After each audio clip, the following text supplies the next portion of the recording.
Before the opening of the university in 1967, Bridge of Allan was a small village with its main industries being the Turnbull's meat factory and the Cork and Seal. Many changes happened to Bridge of Allan since the opening of the university, the main ones being in housing.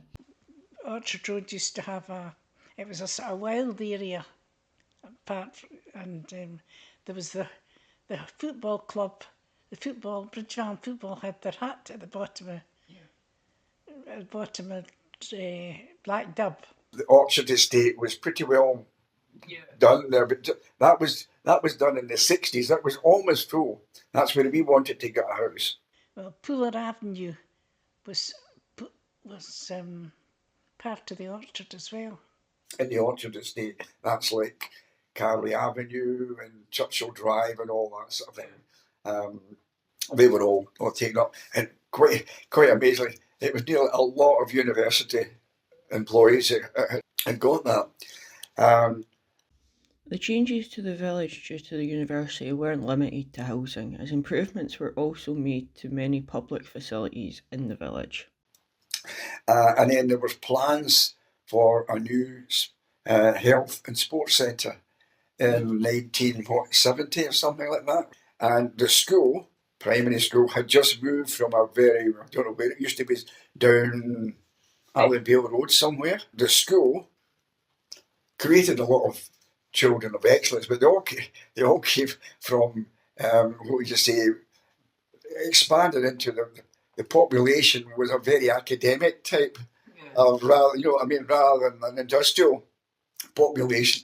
It was an educated, experienced people who moved into the village. So consequently, they were interested in education and would push their children to higher excellence of education.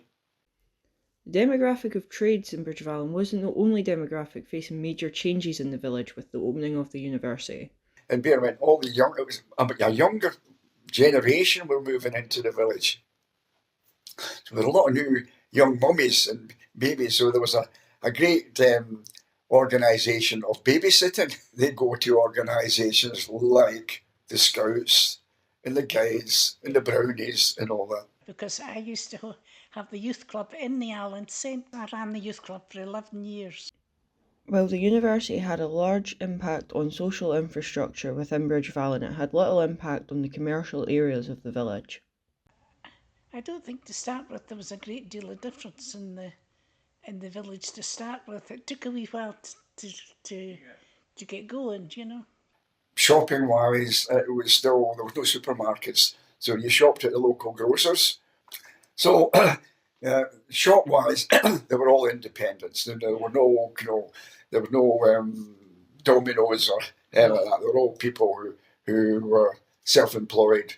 It no longer seemed to be the small village that it was. It was getting bigger and bigger, more like a town. A lot of the bus routes changed when the university opened. The only other industry in Bridge of Allan at that time was the Cork and Seal.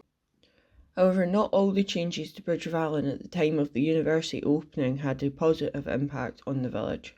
Then came the bypass.